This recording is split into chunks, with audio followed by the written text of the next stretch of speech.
I've done nothing I was supposed to do, but I did make my eyebrows and my lips blue. So I have that going for me, and I have a little unicorn horn on because I love unicorns. And today I said, why not? You know, like pre-shower makeup.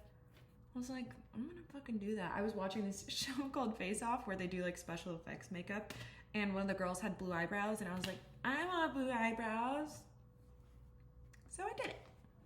And then I was like, let me make it make sense with a little unicorn horn that you can barely see. Let's see if I can make this higher. Gorgeous. When your bangs split, I don't like it.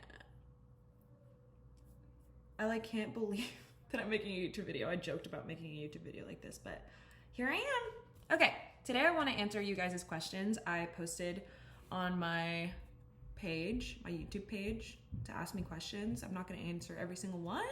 Maybe I will, but I'm going to answer whatever I can answer. So I'm going to go ahead and go through it right now. How do you start trusting your intuition and differentiate it between it and feelings of desire towards a thing? I find it hard to figure out whether I'm feeling intuitive or something else. I would say desire and intuition are different things, because when you desire something that is not good for you, you still feel the intuition that you shouldn't do it. Like, for example, with like people or like a bad relationship, you know that you don't deserve that. You know in your gut that it's wrong, but you desire it anyway and you go for it anyway because you think it's what you want. So intuition is that feeling. It's like a I know better feeling, or it's a knowing, and I don't know. It is nothing to do with desire. But if you are going towards your desire and you also feel that intuition, they can be married. They can be married concepts. They can be like, oh, like I really want to go to LA and my intuition is telling me to go there and it feels good, do it. Like if you don't have this like impending doom feeling that is like taking over the narrative in your head, then it is likely your intuition. Obviously it comes with fears to go towards what you want, but intuition, you can like tell it is, if you know what I mean. I don't know if I explained that well, but hopefully I did. How do you find yourself? I'm still in the process of finding myself. I would say the way you find yourself is by doing what you would do when nobody's looking, and even when the judge in your head isn't looking. Because I used to not be able to do things even by myself with nobody watching because I judged myself so much. Like I didn't want to like be unpresentable with myself or just like be weird or whatever, like freaking stim or like do weird things. I don't know. Like I didn't even want to do that with myself because I judge myself so much. So finding yourself is doing those things that you do in your alone time, or what you would do in your alone time if nobody was watching. What would you do in a perfect world? Like, you know that phrase that is like, or like that prompt that's like, in a perfect world, like what would your life be like? In a perfect world, what would you be like? Well, in a perfect world, how would things go for you? And likely you finding yourself and the you that you are when you find yourself is aligned with whatever your answer is. So for example, back in the day before I had this life, I would answer that question like, if everything was perfect and my way, I would not care what anybody thinks, and I would post on social media, and I would make and like drop out of college and like not have to like work super hard and just have a lot of fun and be able to travel and make good friends and like not be shy and like all these things. I would have said all these things. And now they're true because I have found myself, at least in this age, because obviously there's so much development to happen as the years go on. But for right now, I feel very solid in myself. And that still comes with experimentation and questioning. But for the most part, I would say like however you would answer that question is the you that you want to follow, because it is possible. Whatever you want to be, it's possible. How do you deal with overcoming negative thoughts when facing a setback or challenge? I made a video on this, but like I am really like, when I think negatively, I spiral really badly, and to the point where it can affect me for like weeks or months, and it affects me to like my core, which is why I'm on the medications that I'm on to stop that from happening. I haven't had an episode since I started my medication, but even so, I still have negative thoughts and I still feel these feelings, and even if they're not that extreme, the way that I deal with these feelings is not even consciously. I just like let myself feel it. I let myself feel it all the way. If it's anger, I let myself feel the anger. If it's sadness, I let myself feel the sadness, and I just get out of my own way in terms of judging. Like, I used to feel a lot of shame when it came to my feelings because my feelings were belittled whenever I was a kid, and crying was like, you're a baby, like you're weak, you're never gonna survive in the real world, blah. So I was always shamed for crying. So anytime I cry or spiral or get really depressed, I'm like, I just like beat myself up for it. So now I'm like, okay, I'm mad. I'm like really mad right now. I'm gonna freaking be mad. And you know what? I have the right to be mad. Or like, I'm really fucking sad. Like, this fucking sucks, and this is freaking sad, and I'm gonna freaking cry. And I just like let myself feel these things. Even with setbacks and with challenges, I let myself feel the things, but I know in the back of my head that things always work out. So in another video I mentioned, like, even if things go wrong, the number one thing that's gonna help you through every situation in life is like the belief that everything will work out perfectly. Everything works out in my favor somehow. So in the back of my head, while I'm feeling these negative feelings and experiencing this emotional setback, I have that inner feeling, that core belief that everything's gonna work out in my favor. So somehow this is gonna work out. So it's not really detrimental. And even when it gets really, really detrimental and I am in a very, very deep, dark hole, which is what got me medicated, even then, I knew that this is gonna work out in my favor somehow. And now I'm mentally healthy for the first time in my life. I'm emotionally stable, guys, mentally stable. And I'm still cuckoo, but just stabler is awesome. Okay, how to deal with loneliness? I think I'm a bad person to ask. Well, before, I used to love my alone time because it means nobody's interrupting me and I can do whatever I want and I don't have to give anyone my energy. But that's because I get drained around things and like people and social situations. But otherwise, like, well, now I'm like, I want to hang out with either my boyfriend or my friends all the time. And to alleviate that feeling and not like be so clingy, I got a pet, which is, I don't know if that's a good way to go about it. I got a bunny, which is the best decision I have ever made. But other than that, I would definitely say hanging out with yourself and finding out what you like and only doing these things when you're by yourself, maybe, so that you look forward to you time and knowing that you time is temporary. Because even whenever I would like hang out with like a big group of friends and stuff, every time I came home, I was like, oh my God, it's over and I'm sad and I feel lonely. But I was just with friends. So it's like the impermanence of everything is obviously like, but It's like, what can I do now that I'm alone? Do I watch my comfy show? Do I hang out with my cat? Do I color in my coloring book? Do I scroll on TikTok? Like, watch my favorite YouTuber? Like, whatever it is, like, find the things that you like to do that you can only do it in your time, and enjoy it, and like give it that gratitude that it deserves, because you know you're your own best friend at the end of the day. So you gotta enjoy the time with yourself.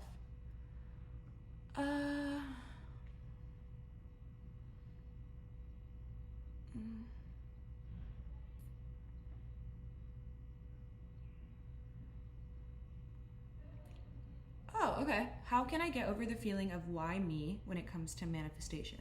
Like, why would the universe give me just because I want it? Are affirmations enough to get over it with time?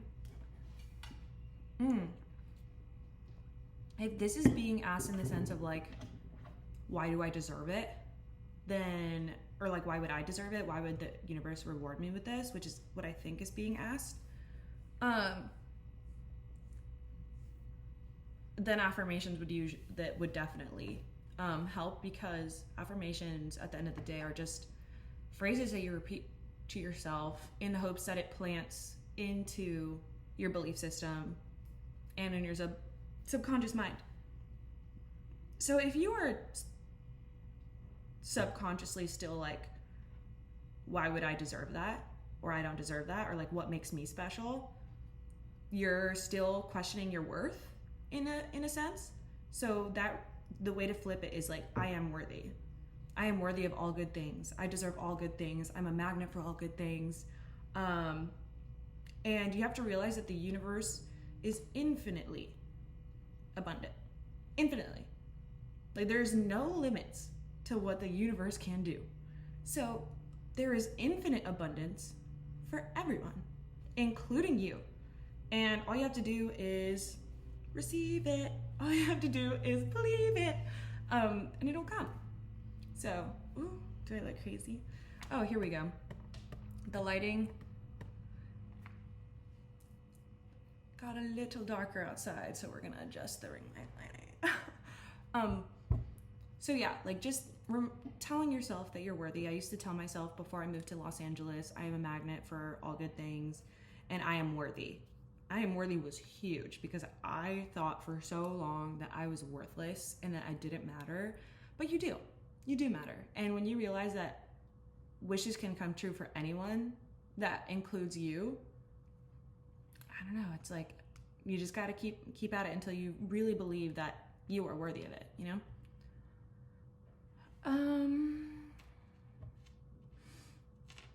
Well, I have never discussed this before, but I guess I can answer it. So actually, let me take off this unicorn thing.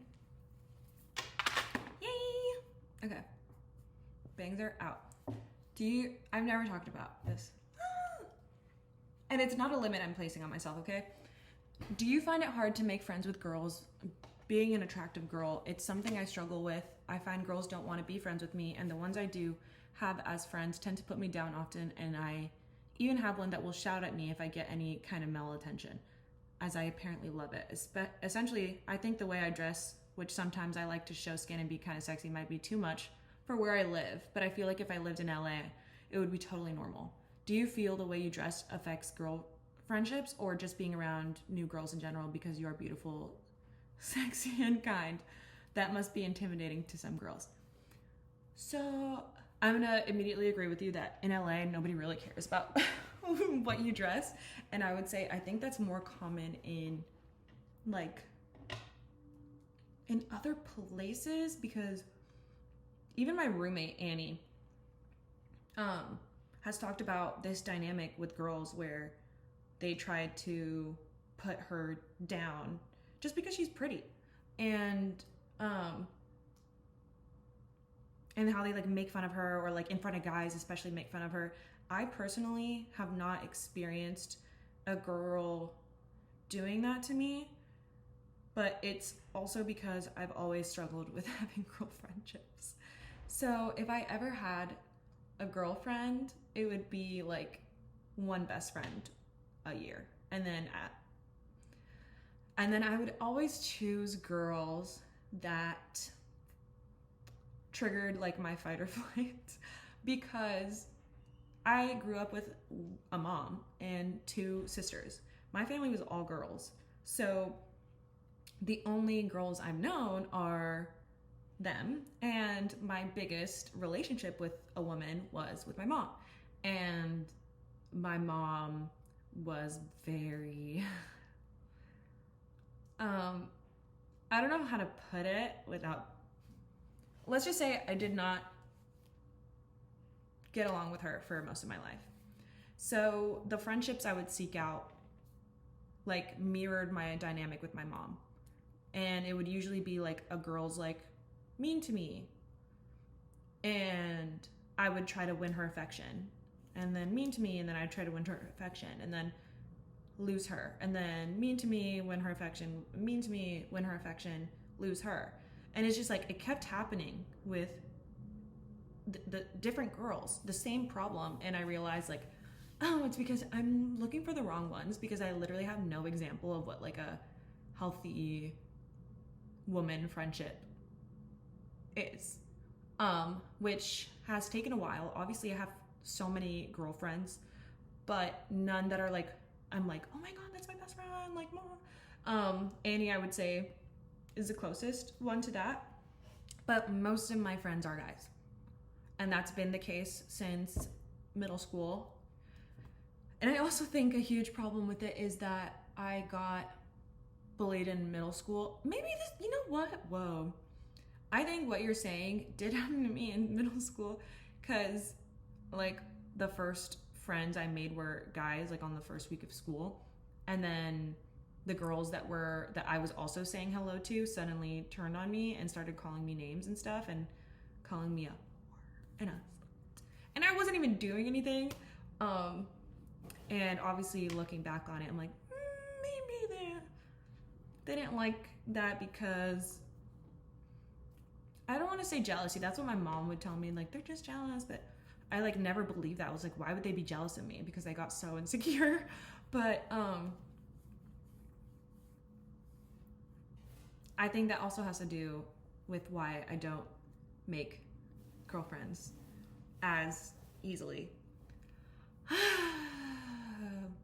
or have like really, really close ones. I have so many girls that I love separately, but like never one that has been like super close, or like even a girlfriend group. I've never had that.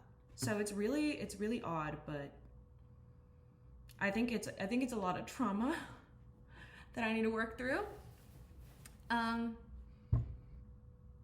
So I do find it hard. You're not alone in that. And I love girls, and all I want to do is be friends with girls, but I think I am just so scared of it that I stay away from it, which is so not healthy.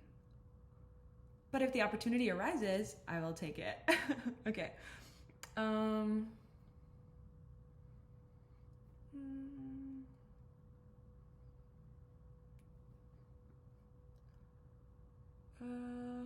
Who are some people who helped or inspired you most in your life so far? Bob Proctor, watching his videos. Oh my god. Bob Proctor has inspired me so much. Please look him up on YouTube. Listen to anything he's ever said. He is such an amazing, incredible teacher. He's awesome. He has inspired me a lot when it comes to like spirituality and manifestation and stuff like that. Who else has inspired me? I'm blanking. I literally can only think of Bob Proctor. I would say my friends. My friends inspire me for sure. Like Carrington inspires me a lot, being around him. Like he's such a hard worker, and he's very like personable, which inspires me. Larry inspires me because of how personable he is, how friendly he is, how loving he is, and how hardworking he is. Who else inspires me? I mean, all my friends. Chase inspires me with all the how incredibly strong he is. Guys, he broke his freaking femur. He's strong and has been doing the social media stuff for so long, and he's so good at it, and he's so funny, and he has so many friends. He has the most friends of anyone I've ever met in my whole life, and he's like just, I mean, one of the most incredible people I know. And he inspires me a lot because she's also just like super locked in and understanding and spiritual and hardworking. It's mostly my friends. I'm very lucky to have very inspiring friends.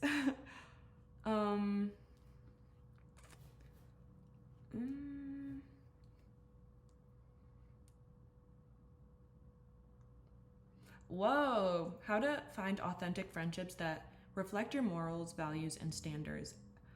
I feel like it's very easy for me to make friendships that are tolerable yet difficult to find people I connect with on a soul level with. And it makes, to find people, I'm brain farting. I feel like it's very easy for me to make friendships that are tolerable yet difficult to find people I connect on a soul level with. And it makes me feel alone even when I'm surrounded by people. Oh, this one's a doozy. Well,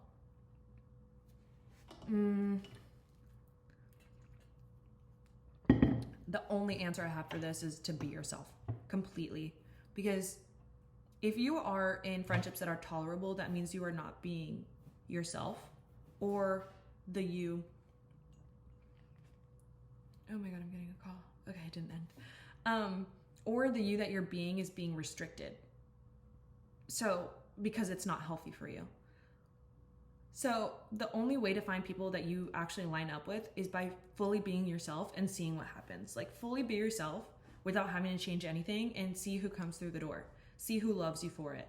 Because I only found, like, my bestest friends whenever I was fully myself. And they've been my best friends for the past 5 years. 6 years. So, and this is my first time having such a consistent, like, friend group. And I don't have to change at all for them. I can be Nema, I can be crazy, I can be sad, I can be mad, I can be happy, I can be literally every version of myself in front of them, and they love me for it, and vice versa. So just be yourself and see what happens. It's so scary, but it's literally the only solution.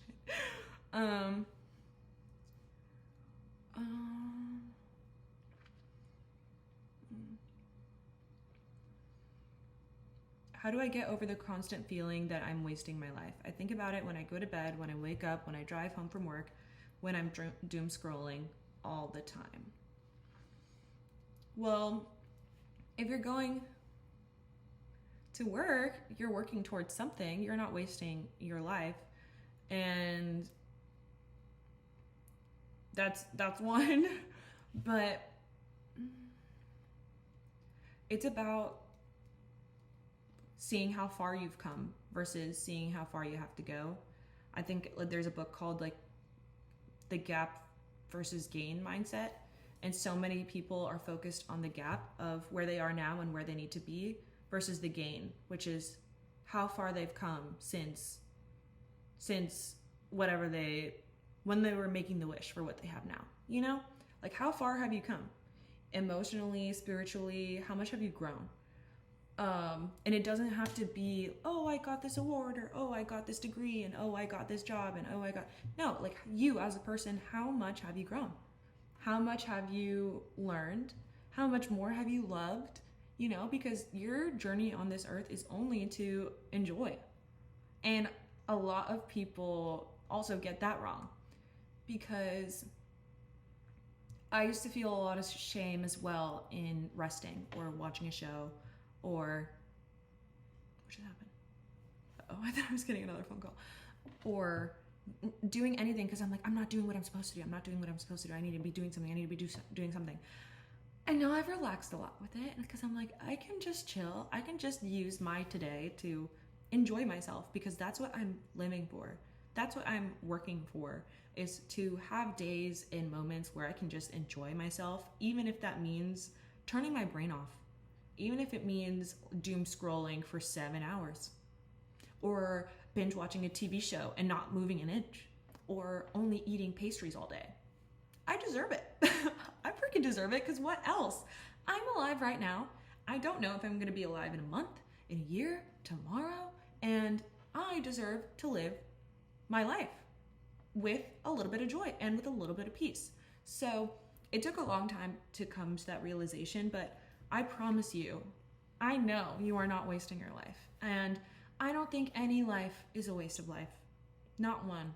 Not one life is a waste of life, because everyone exists and everyone is here just to be themselves. So you just being you is enough to last you a lifetime. All you have to do is be yourself. I'm sure you have people that love you or care about you, and friends that love and care about you. So you just being here is enough. Like, this is a very extreme thing to say, so I'm not going to use you for it, but I'm going to say, like, just for example, like, if I died, like, how many people's lives would be affected by it? You know, like, you have to think about that sometimes. Like, it is enough for me to be here because I know that my absence would affect something. It would affect the world in some sort of way. Like, so you just existing is enough. And I hope that example wasn't too extreme, but you are doing enough. You are doing enough, okay? Okay, honey, I love you. Can you explain your nose job experience and where you went to / the doctor? I just graduated nursing school, planning on getting one as a gift to myself. Oh my God. If you don't know, I had a rhinoplasty May 1st of 2024. So it's been a year and a few months. Don't know how to calculate that in my head. And my experience has been honestly really great. I went to Dr. Nima, which is spelled Nima. So close to my name, I just had to. But he works at EOS Rejuvenation in Beverly Hills, I think. But you can just look him up on Instagram. But he was really good. And I chose him because he gave a lot of people on the internet whose nose job I really liked really good results and really natural results. So I was like, oh, okay, I want that. So you just have to find a doctor that constantly delivers noses that you like, and like go with that. But also don't lowball it. Do not lowball it unless you're going to like a really, really good doctor in Turkey that always delivers good results. But if you want natural, I mean, I had to pay top dollar for it, but it's because it's on my face. It's on my face. It's on my face. And I do social media. It's on my face and I do social media. And I cannot afford a nose that is not cute. Or a botched one. You know, can you imagine? And then I would have to get revision surgeries and like revision surgeries, or just a bad looking nose job that I can't touch up again. And then what? You know, so I was like, let me invest in this properly. Let me get a really good doctor. And if anything happens, I'll handle it. But I know I've liked his results before. Let's freaking do it. It was 27 grand with him, but it was worth it. It does give you face dysmorphia for a while, and you do look a little piggy after, unless you have like a closed nose rhinoplasty, which looking back I would now, and you don't realize it. I didn't realize how crazy swollen and upturned my nose was when I freshly got it done, until I like looked at photos and videos and I was like, oh my God, I was posing on the internet like this. Oh my God. People were like, why did she do that? But now I'm here, which is cute. Oh, how long did it take you to finally have your dream life, and when did you realize it? This is a good question. It took me, this is gonna sound insane, but as soon as I decided to live my dream life, I think it happened within like a couple of months. Because my dream life, used to be smaller. I used to aim for smaller things, because that was big to me at the time. So I started with little wins. Like, just for example, going to LA was a dream of mine. And then making friends in LA was another dream of mine. And meeting people who are in this industry was a dream of mine. And it started coming true little by little. And then, like, my dream job happened, which is just like lots of money for the least amount of work. So I got that. And it just kept happening and kept rolling and kept rolling. But the reason I got there was because I was really grateful for every step of it. And obviously the way to manifest your dream life is to feel like you have it already. Feel grateful that you have it already. So I was feeling the feelings of like being at events and being at parties and being in LA and being around the right people at the right time and all this stuff. I was feeling it and imagining it in my head, and I felt happy about it, and I felt excited because I knew it was my future, because when it becomes a knowing is when it comes to you. So whenever these things would happen, obviously I clocked it, but it was a feeling so familiar that I wasn't like, oh my God, like I was like, it just felt like I just felt kind of like complete anytime I would achieve something, because not complete in the sense that something was missing, because I always felt like it was there, but just like it felt like a rush of love. It felt like a hug. It felt like a hug from the universe. It felt like I told you. Like, I told you I have your back. Like, look at how this worked out for you. Like, all you have to do is jump and I'll catch you. Like, see, anything you want, my dear, I can do for you. And it just like always felt really, really, really good. So realizing was obviously multiple times over the past several years, but the immediate things that happened, I mean, like my dreams coming true happened within a few months of me like telling myself like what I want and reprogramming my mind from negative to like optimistic and like I'm the queen of everything and I love everything and like the world is always working in my favor and I can do anything I want, and just like believing in myself for the first time, really.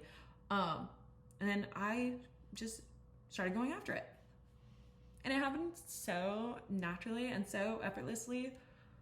It's literally magic. Okay.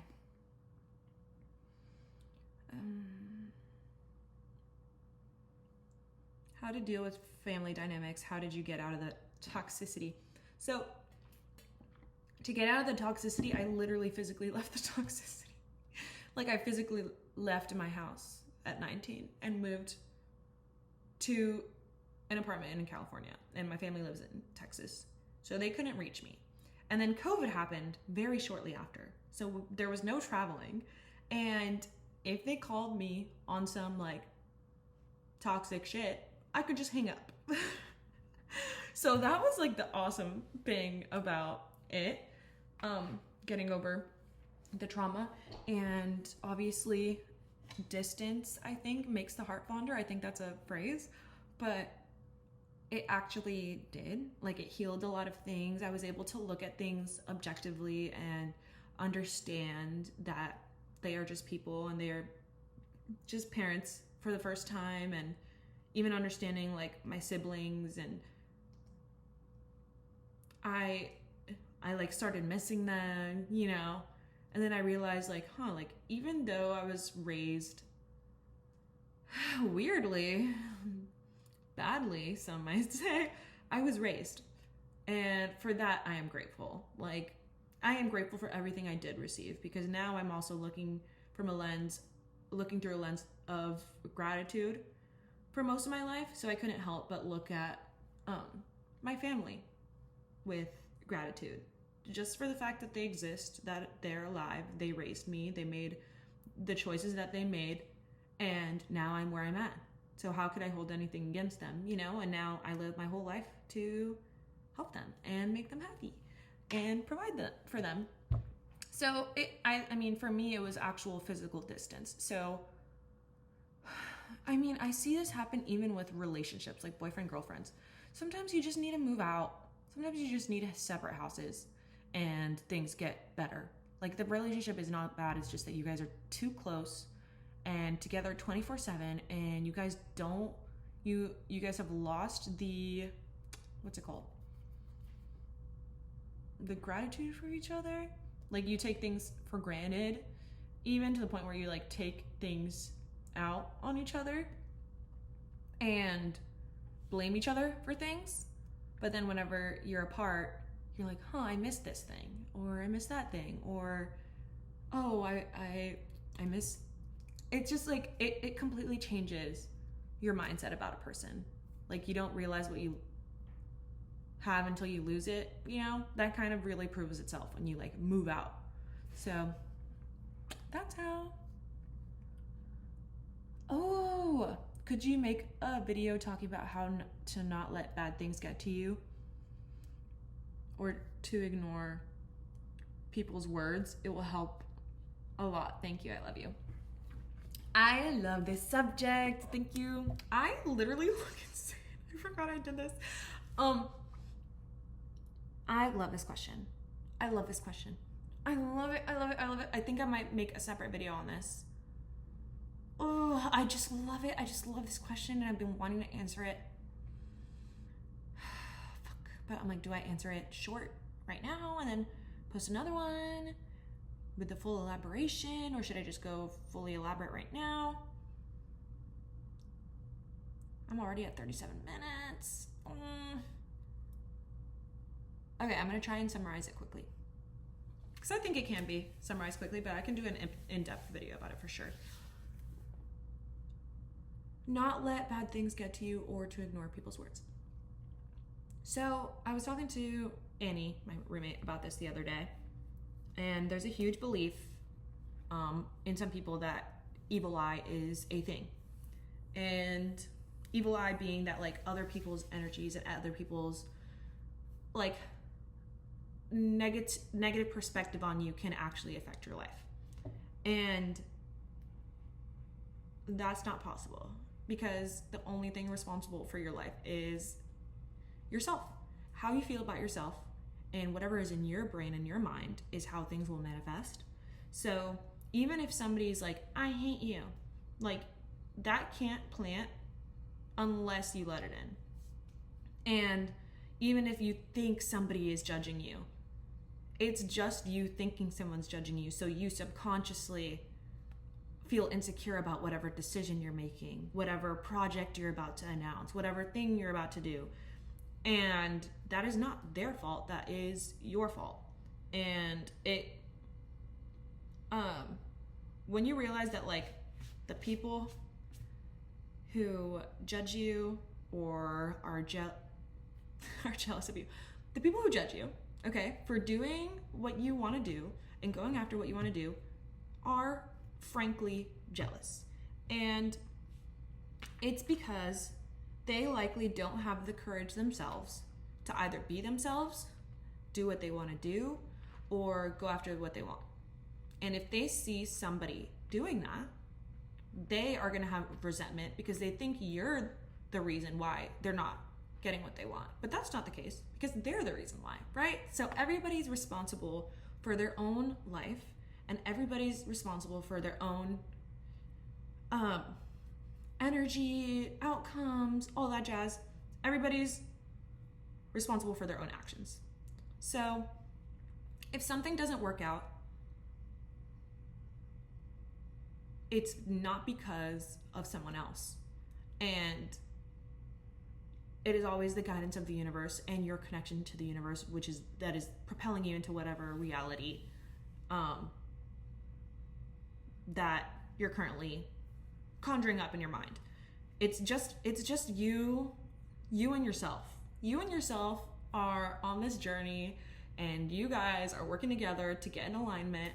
And it's like your highest self are working together to get in alignment so that you guys can fulfill your purpose. Like, fulfill my purpose, follow my dreams, and achieve what I want, and love my life, and love myself, and love everything. And nobody can touch that if you decide that they can't touch it. That's all it takes. Okay, I'm getting another call. And not let bad things get to you. It's also gonna be the answer of, like, you don't know what's bad until later.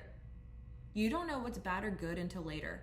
Like, there's this story, I'm gonna paraphrase this really, really horribly, but there's a story, I think, of like a father and a son. And the father and the son were talking about, like, the son came to the dad. This is horrible. Let me see if I can Google it. If I can't Google it in 3 seconds, then I'm gonna give up, okay? Father, son, horse story. Oh, I found it immediately. Oh my God.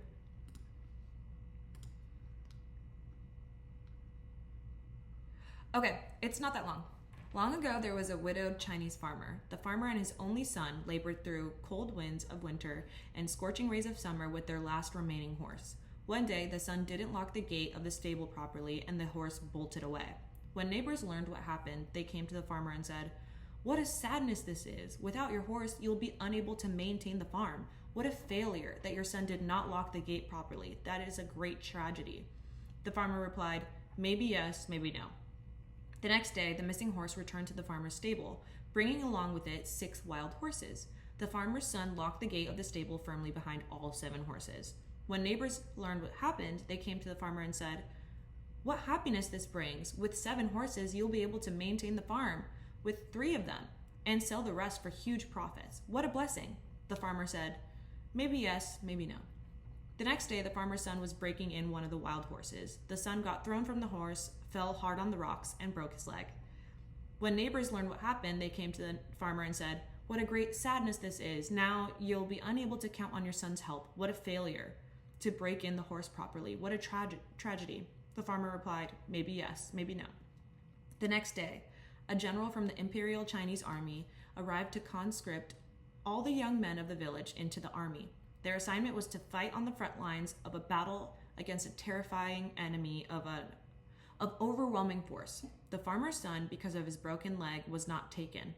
When neighbors learned what happened, they came to the farmer and said, "What a great joy. Your son avoided facing certain death on the front lines of a battle. What a blessing." The farmer replied, "Maybe yes, maybe no." So, all that to say, until you see what the outcome is over time, you never know if a situation is good or bad. And you just have to trust that the ride is going to take you where it needs to take you. Because the bigger picture, I've said this in other videos, is always better than the smaller one. Not better in general, it's like gives you more perspective than the smaller one. So you can't decide if something that happened to you is bad until you've already lived through it. And then you can be like, "Oh yeah, that was bad." You know? Or you can be like, "Wow, that thing that I thought was really bad actually shaped me into the person I am and taught me such a huge lesson. Thank God that happened to me." You know? Like, or that really good thing, you're like, "Oh my God, I'm so glad this happened." And then later on you're like, "Wait, why did I do that? Like, that was a horrible idea." So you never know. You never know. Life is so insane that you never know if something's going to be good or bad until it completely plays out and you can look back on it and be like, "Oh yeah, that was bad." Or, "Oh yeah, that was really good. that was actually really awesome, you know? So you just have to trust in yourself and your ability to get through things, and know that you always have your own back, and that as long as you have your own back, everything's always going to be okay. And anything that seems bad is only bad in the moment and will pass, because with time everything passes. So